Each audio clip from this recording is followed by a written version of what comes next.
Hello and welcome to episode 3 in the season 2 of MAYTHREE. Our guest today is Mr Suresh Kumar of CLARKS. Did you know that CLARKS has been making shoes since 1825? So it is safe to say that they know a thing or two about crafting credible shoes. CLARKS sources a variety of shoes for men, women and kids. Excellent quality that combines comfort and style. Without much ado, it's now over to Mr. Suresh Kumar.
Sadik, thanks for the welcoming words in the morning.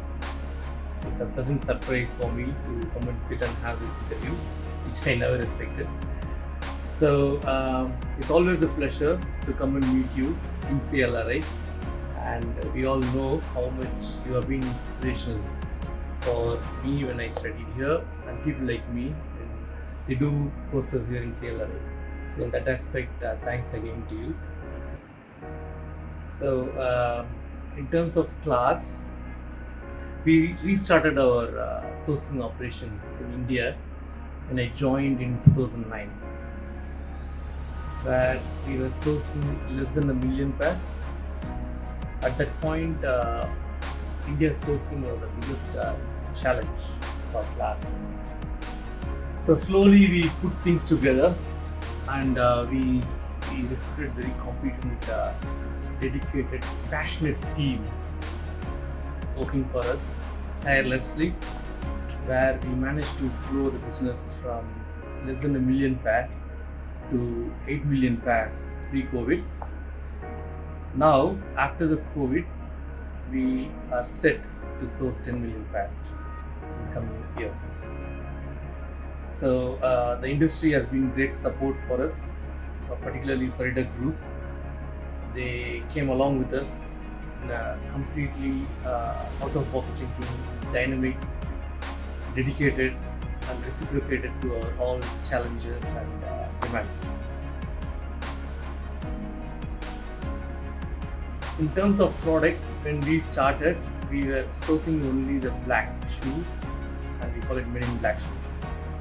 Slowly, we transformed the product group into smart casuals and premium formal shoes.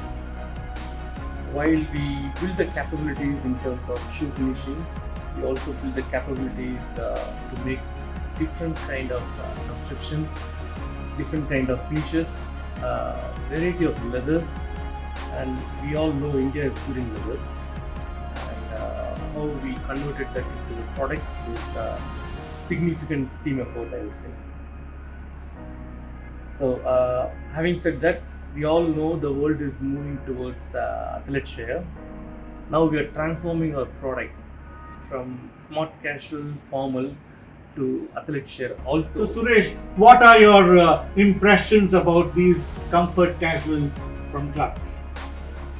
So if you take this particular product, what we say comfort or smart casuals or smart shoes, this particular shoes is about lightweight, double color EVA with rubber injected and fully leather line that gives you the comfort for holding. You just wear this and walk, you feel like walk on the land. Alright. You mentioned about wallabies and desert boot. Yes, that we call them as iconic product for CLARKS. And wherever we take that around the world, it stands out. For the simplicity, for the comfort, for the stand-up that these shoes stand for. Just I was talking to my boss last week.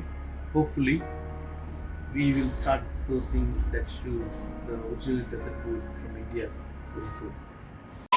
The CLARKS Desert Boot, as iconic today as it was 65 years ago, when it was dreamt up by Nathan Clark whilst on military duty in Burma. Nathan, from the CLARKS family of shoemakers, was intrigued by the customized boots of a group of men called the Desert Rats, who had just arrived from Cairo. Inspired by their unique style, reflective of Nathan's own creative spirit, he immediately began the design of his own pair, sending the sketches back to his family in Somerset. But the design was met with resistance from his family, who believed the shoe simply wouldn't sell. But Nathan knew otherwise. In keeping with his pioneering attitude, Nathan took the desert boot to America, where it starred in the Chicago Shoe Fair and featured in Esquire magazine. The shoe would go on to be present during some of the biggest cultural movements of the next 65 years, an icon of rebellion for the Parisian students of '68, a fashion statement for the mods, and a symbol of status and quality for the reggae generation of Jamaica. The other point about the wallabies and desert boots that you mentioned, sir, the shoes is made out of natural crepe material, and people who wear the shoes over the period of time, the rubber crepe takes the shape of the feet. So the people who wear the shoes feel more and more comfort every single day. And many people, once they start wearing the desert boot or wallabies, they go back and buy again in a different color or different format. So it's a beautiful, iconic product that stands for CLARKS. No wonder shoes from CLARKS are making a lasting impression on the users. Our last question to you today, Mr. Suresh Kumar, is that we'll go back to the same point from 8 million to 10 million. How did CLARKS manage this? So from the sourcing comment, it's a good question, it's a very good question. The simple fact that what COVID has taught us to the world, the challenges that COVID brought to us, made us to react fast, change ourselves, and reposition ourselves, how to look at the opportunities, how to change these challenges into opportunities. The one single factor we did is from 90% of the leathers that we are importing from China, Vietnam, Asian countries, we turned it to local sourcing. So the localization and vertical integration initiative that we picked up and implemented gave us a big hand.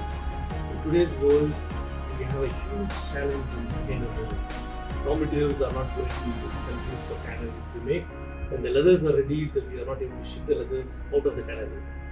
So the localization and vertical integration as the strategy that we took for sourcing has given us a big hand and stability to the business. Not just the localization, it shortened our lead time of 4 weeks. So it's a win-win situation for CLARKS, for the tanneries here, for the shoe factories here, and the consumers who are going to get our shoes in time. And the whole world is struggling to move the goods around the world. So that's one of the biggest strategy: vertical integration and localization. Many lessons learned from you today, and many to be incorporated by the fellow members of our fraternity. Thank you once again, Mr. Suresh Kumar.